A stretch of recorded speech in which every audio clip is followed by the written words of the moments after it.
მოგესალმებით, ძვირფასო საზოგადოება. დაპირების სამეებრო ისევ დავიბრუნდით. მე მინდა რამდენიმე ტკბილეულ საათს შევეხო.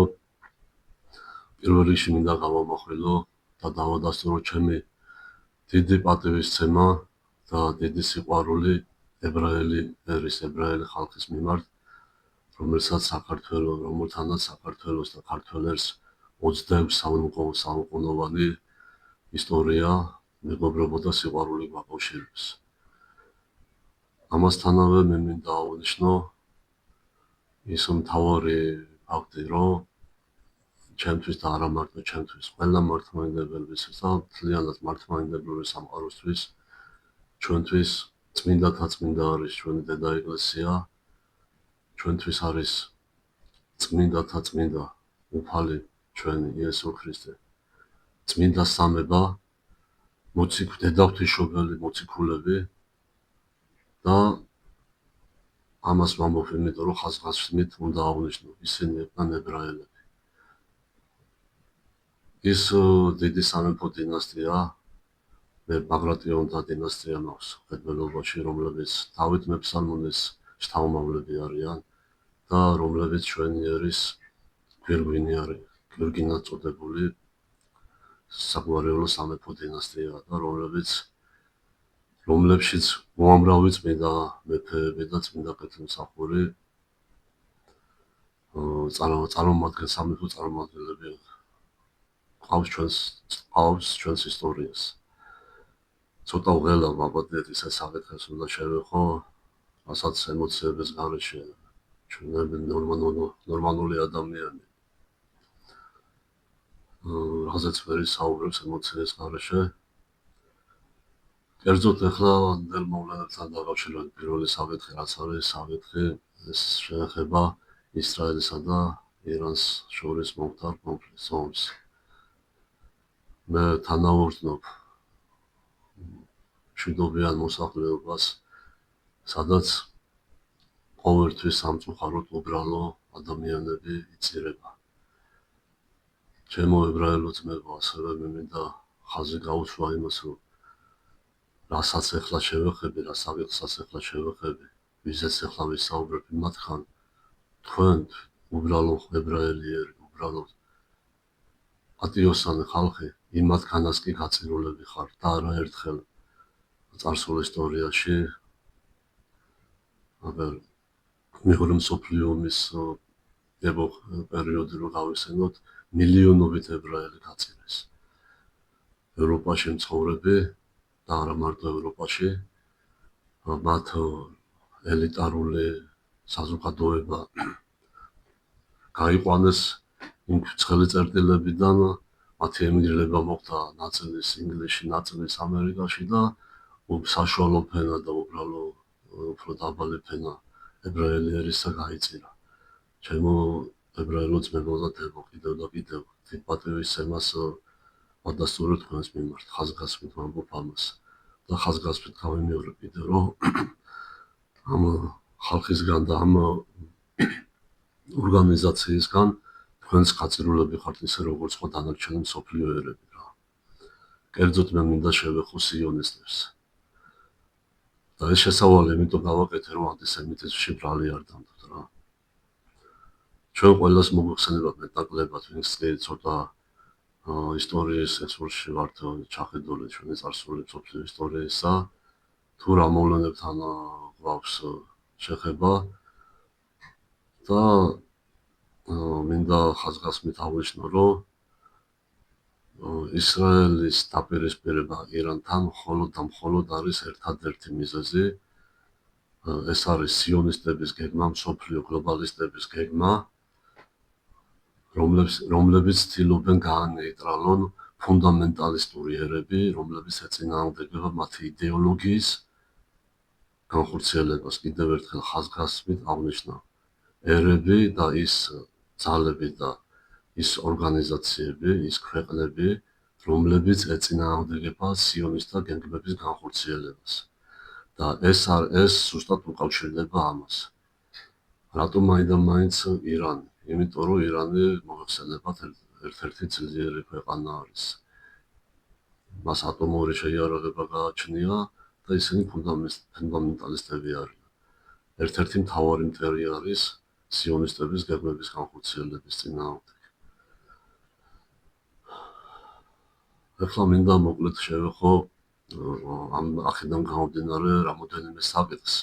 მე მინდა ზოგადი მონაცემები, ზოგადი მოხაზულობა გავაკეთო და შემდეგ ჩაწერებში შევეცდები თითოეული საკითხი სიღრმისეულად გავშალო და ვისაუბრო თითოეულ საკითხზე. ჩვენ ვიცით მეტნაკლებად ვინც კი სიონისტთა ისტორიაში არის ჩახედილი, ჩვენ ვიცით რომ ორი მიმდინარეობა არის. არის სეფარიდული მიმდინარეობა, სეფარიდული ებრაული მიმდინარეობა და არის აშკენაზური მიმდინარეობა. სეფარიდული მიმდინარეობა არის სულთა სისხლის იუდეველთა მიმდინარეობა, რომლებიც ისრაელის დაცემის შემდეგ სხვადასხვა ქვეყნებში მოიფანტნენ. ერთი რამ მინდა ბიბლიოსახარებისეული ფაქტი აღნიშნო, როდესაც ქრისტე ჯვარს აცვეს, ჭეშმარიტი ღმერთი გაწირეს იუდეველებმა, ჭეშმარიტი ღმერთის მტრებმა. მაშინ ჩვენ გვახსოვს საქმეთა მოციქულთაში თუ როგორ გადმოვიდა სულიწმინდის მადლი მოციქულებზე და მათ სხვადასხვა ენებზე დაიწყეს ლაპარაკი და მათ ჰქონდათ მისია ღვთისგან მიცემული, რომ მათ მთელ ქვეყანაში უნდა ეხადაგა ჭეშმარიტი სარწმუნოება. ისინი რომელ ქვეყანაშიც კი შევიდნოდნენ, მოციქულებზე მოგსაუბარი, წინ სწრებად იუდეველები მათ ასწრებდნენ იმ ქვეყნებში, იმ ქალაქებში, იმ დაბებში, მოსახლეობაში შესვლას და ისინი მოციქულების წინააღმდეგ ამ ხალხს აჯანყებდნენ. და ჩვენ ვიცით, რომ არაერთი მოციქული, არაერთი ქრისტეს მიმდევარი მათ მიერ იქნა გაწირული. შეწირული ჭეშმარიტ სარწმუნოებას და ისინი დღეს წმინდანები არიან ჩვენ ზეციურ სამეფოში. რატომ ამბობ ახლა ამ შესავალს? ეს ზუსტად ის მოვლენა არის, მაგრამ ეს მაშინ არ დაწყებულა. ღვთის მობრძოლეობა ჯერ კიდევ ძველი აღთქმის ისტორიიდან არის დაწყებული. მაგრამ ძირითადი განხორციელება უფრო ამ ყველაფერმა მე-19-მე-20 საუკუნეში შეძლო და ფაქტურად ხორჩესხმა ამ იდეოლოგიისა ამ მე-19-მე-20 საუკუნეში დარჩა მათთვის შესაძლებელი. რატომ აღნიშნე ახლა მოციქულთა ქადაგებები და იუდეველთა მიერ მათი დევნა და დახოცვა? იმიტომ რომ ის საუკუნეების მანძილზე გრძელდება. ისინი მათ პრეტენზია ჰქონდათ, რომ ისრაელი და ზოგადად ებრაელი ერი იყო ღვთიურჩეული ერი, ეს მართლაც ესე იყო, მაგრამ მათ ჭეშმარიტი ღმერთი ვერ შეესწრეს და ჭეშმარიტი ღმერთი ჯვარს აცვეს და ჩვენ გვახსოვს, როდესაც პილატემ მოუწოდა ებრაელებს, როდესაც მაცხოვარი წარადგინა შეპყრობილი მაცხოვარი მათ წინაშე და მათ ისინი სიკვდილით მათ მაცხოვარი ებრაელმა ერმა ებრაელ ერზე არ მოსაუბარი, იუდეველებზე მოსაუბარი, ვინც ქრისტე არ უარყო, ებრაელები იყო, თვითონ უფალი ებრაელი იყო, დედაღვთისმშობელი ებრაელი იყო, მოციქულები და ჩვენ გვახსოვს საქმეთა მოციქულთაში, როდესაც პირველი ქადაგება დაიწყო პეტრე მოციქულმა, 3000-მა ებრაელმა მიიღო ქრისტიანული სარწმუნოება და აღიარა უფალი ჩვენი იესო ქრისტე. მე ახლა ამ შემთხვევაში კიდევ იმიტომ გამმეორდი, რომ იუდეველები, ის ქრისტეს ჯვარცმელები იმ დროიდანვე დღემდე მოყოლებული და წუთისოფლის ასასრულამდე არიან მებრძოლი ჭეშმარიტი სარწმუნოების წინააღმდეგ. და რატო ვახსენე ახლა რჩეული ერი? მათ საუკუნეების მანძილზე ამის შემდეგ, უკვე რაც მოუყვეს საუკუნეების მანძილზე აქვთ ის პრეტენზია, რომ ისინი არიან სოფლიო ბატონები, მათ ეკუთვნით სოფლიო და სხვა დანარჩენი ერები არ უნდა ცხოვრობდეთ ამ დედამიწაზე. ეს არის მათი, ესე ვთქვათ, იდეოლოგია, თალმუდისტური იდეოლოგია. ამ იდეოლოგიამ განსაკუთრებით წეღანაც ვახსენეთ და ახლაც გავიმეორებ, ხორცშესხმა დაიწყო მე-19-მე-20 საუკუნეში. ეს იყო ესეთი ინგლისელი ინგლისის პრემიერ-მინისტრი ტომი ებრაელი, ბენჟამინ დიზრაელი, რომელმაც სხვათა შორის საფუძველი ჩაუყარა ანგლო-საქსონურ მოძრაობას. დღეს ჩვენ რომ ანგლო-საქსების ნიღბით ინგლისელებს გვაძულებენ, იმათ უკან ზუსტად ესენი დგანან და კერძოდ ეს დაარსა ანგლო-საქსონური მოძრაობის ფუძემდებელი, ესე შეიძლება ითქვას, არის ბენჟამინ დიზრაელი.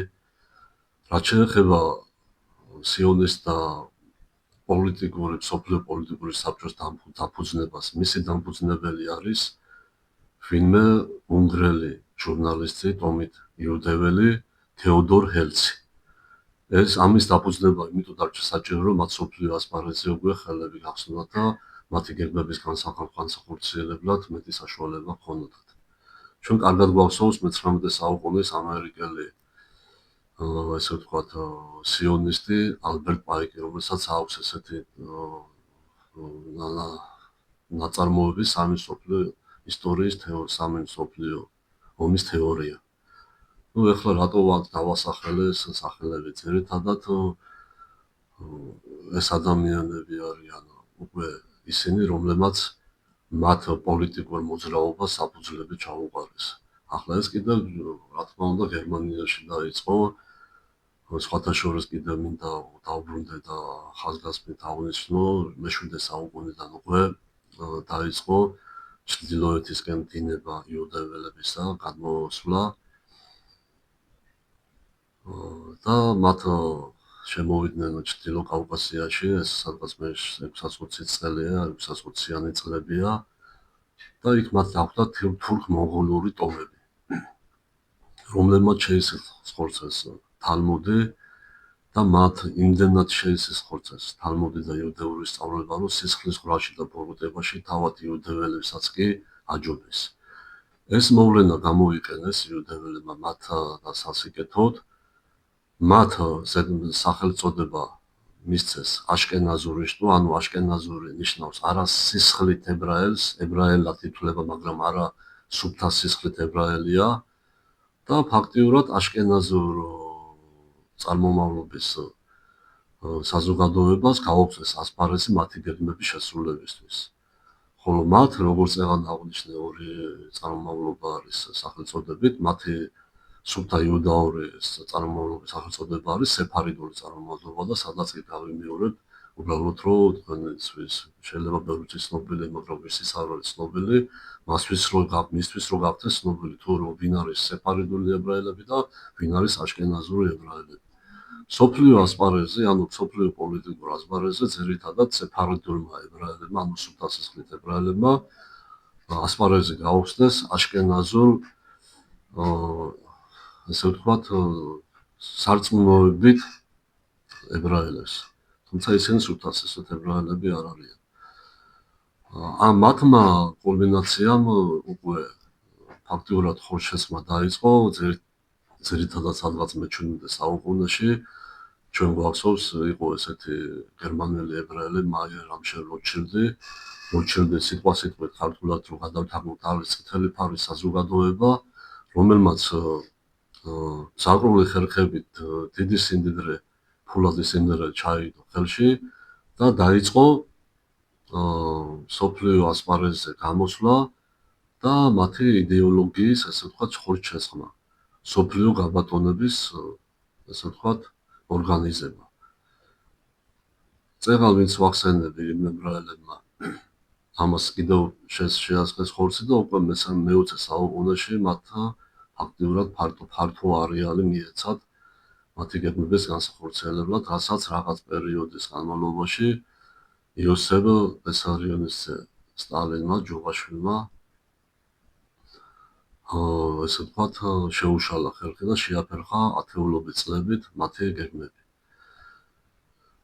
დღეს ეს მოვლენები უკვე ფართო მასშტაბიანი არის. ჩვენ ვიმხედავთ უკვე ყველას გვაქვს ცდომა სოციალურ ქსელებში, რასაც ჯერ კიდევ ისინი ვერ ბრუნყავენ, თუმცა აქამდე ისინი ცდილობდნენ, რომ თავიანთი გეგმები სააშკარაოზე არ გამოსულიყო, მაგრამ დღეს უკვე მათ ამის აღარ ეშინიათ, იმიტომ რომ სოფლიო ბატონობა ფაქტიურად მათ ჩაიგდეს ხელში და ისინი სოფლიოს მართავენ დღეს. და დღეს ხედავთ იმას, რასაც ხედავთ, ეს პირველი დიდი ესე ვთქვათ, დარტყმა ირანულმა მხედველობაში ისრაელმა მიაყენა, რა თქმა უნდა, საპირისპიროთაც ის ირანმაც მიაყენა ისრაელის დიდი დარტყმები და აქ ისევ და ისევ გამიორდები, რომ უბრალო ხალხი იხოცება და ეწირება მსოფლიო გლობალისტების გეგმებს.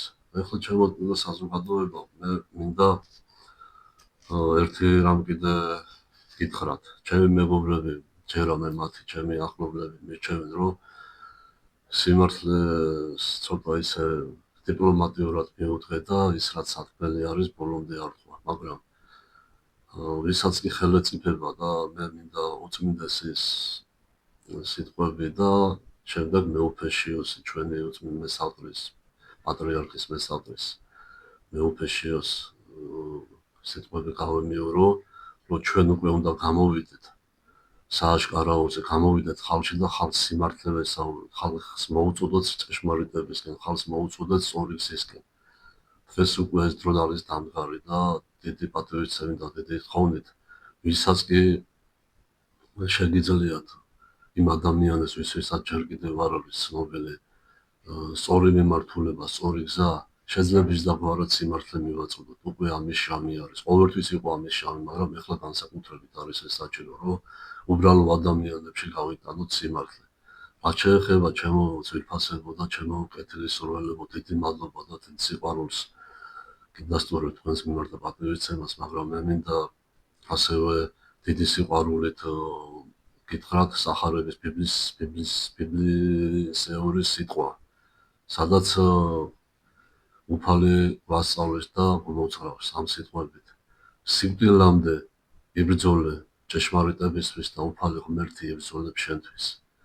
იმ ადამიანებს, ვისაც მოგვეცა სიმართლის სწავლება და ვისაც მოგვეცა სიმართლის გაგების საშუალება და ვისაც მოგვეცა სიმართლის შემეცნების საშუალება, ვალდებული ვარ თუ კი რაიმე არის ჩვენში ინფორმაცია მართალი და სწორი, მივაწოდოთ იმ ადამიანებს, ვისაც ჯერ კიდევ უცნობი არის და მადლობა და მადლობა ყველას თვითონ თქვენთანაც. იმ სიყვარულით და პატივისცემით, რასაც ჩემს მიმართ გამოხატავთ, მაგრამ მე მინდა ხაზგასმით აღნიშნო, რომ მე ვალდებული ვარ, რომ რაც შემიძლია ადამიანებისთვის, რომ სიმართლე უთხრა და მივაწოდო, ეს საქმე გავაკეთო. მე დაუბრუნდები ისევ ამ მსოფლიო გლობალისტთა გეგმებს. ეს საქმე აღარ გაჩერდება, უფრო და უფრო დამძიმდება. ძირფოს საზოგადოება ამათ ვერაფერი, ეს შეუცვლელი პროცესი არის, მაგრამ მე კიდევ მინდა აღნიშნო ერთი რამ, რომ ეს ამან ჩვენ არ უნდა შეგვაჩინოს. ეს მოვლენები უნდა მოხდეს, ეს წერია სახარებაში და ზუსტად სიტყვით სრულდება ეს ყველაფერი. ის რა მოვლენები დღეს ახლა მიდის სოფლიოში, ეს ყველაფერი სიტყვით წერია სახარებაში და გადმოცემული არის ჩვენთვის. და ამან ჩვენ ძირფოს საზოგადოება არ უნდა შეგვაჩინოს. ჩვენ პირიქით უნდა გავძლიერდეთ სულიერად და უნდა უფრო მეტად გამტვიცეთ ჭეშმარიტ სარწმუნოებაში, უფრო უნდა დაუახლოვდეთ ეკლესიას, უფრო უნდა დაუახლოვდეთ ღმერთს, უფრო მეტად უნდა შევეცადოთ, რომ ვიცხოვროთ სწორად, ვიცხოვროთ სწორი და მართებული ნაბიჯებით და ესე ერთობით ღვთისნებით და ღვთისწყალობით ვიაროთ სამეუფეო გზაზე. თავს აღარ შეგაწყენთ, ჩემო ძვირფასებო, მე მინდა მთელ მსოფლიოს უსწორო მშვიდობა, განსაკუთრებით იმ ერებს, სადაც დღეს მძიმე მდგომარეობა არის, საომარი მდგომარე ვითარება არის, მინდა მათ მშვიდობა ვუსურვო, მინდა მათ უფლის შემწეობა ვუსურვო და განსაკუთრებით დიდი თხოვნით და დიდი სიყვარულით მინდა მოუწოდო ჩვენს ემიგრანტ ქართველებს. ჩვენ უკვე ვიცით, რომ ისრაელიდან საჰაერო მიმოსვლები გადაკეტილია, ის როგორც ისრაელიდან, ისე ირანიდან. ისრაელიდან ფაქტიურად ერთადერთი შესაძლებლობა არის, ახლა ზღვიდან თუ შეძლებ, ახლა არ ვიცი რამდენად არის ეს ცნობილი არის ჯერჯერობით ჩვენთვის საზღვაო ტრანსპორტირებით ემიგრაციის გამოდინება, მაგრამ იქ ძირითადად მაინც გადაადგილების საშუალება არის საავიაციო და ეს უკვე ჩაიკეტა, საჰაერო ხაზები ჩაიკეტა და ძალიან მძიმედ გავნიცდია. რა თქმა უნდა, ყველა იმ ადამიანებს, ვინც ახლა ისრაელში და ირანში იმყოფება, განსაკუთრებით ტკივა ჩემი ემიგრანტი ქართველები, რომლებიც გადახვეწილები არიან ჩვენი უნიათო მთავრობის მიზეზების გამო, გაჭირვების გამო სხვადასხვა ქვეყნებში უკმაპური საშოვნელად და საქართველოში თავიანთი ოჯახების გამოსაყვებად. მაგრამ დანარჩენ ემიგრანტ ყველას, ვისაც შესაძლებლობა გექნებათ, იქნებ დრო არის, რომ დაუბრუნდეთ თქვენს ქვეყანას, თქვენს საქართველოს, თქვენს ოჯახებს. უფრო და უფრო გართულდება მდგომარეობა, უფრო და უფრო კრიზისში შევა მთელი მსოფლიო და სანამ დრო არის, იქნებ შეძლოთ, იქნებ მიიღოთ გადაწყვეტილება და დაბრუნდეთ თქვენს ქვეყნებში, დაბრუნდეთ თქვენ სამშობლოში, თქვენს ოჯახებს დაუბრუნდეთ. არაერთხელ მოგვიწოდა ჩვენო პატრიარქმა, რომ უნდა დაუბრუნდეთ ჩვენს ოჯახებში, უნდა დაუბრუნდეთ ჩვენ სამშობლოში და დიდი პატივისცემით და დიდი სიყვარულით, თუ კი რაიმეთი გულსტკენთ ამ ჩემი მომართვით ბოდიშვიხდი და პატივისცემას გიდასტურებთ, მოგჩოქვით ცემთ პატივს, მაგრამ იქნებ დიდი სიყვარულით, კიდევ და კიდევ გთხოვთ, რომ დაბრუნდეთ თქვენს ქვეყნებში, თქვენს ქვეყანაში, დაბრუნდეთ თქვენს ოჯახებში და ერთიანი ძალებით დავიცვათ ჩვენი სარწმუნოება, დავიცვათ ჩვენი ქვეყანა და ჩვენი ერი. დიდი მადლობა ყურადღებისთვის.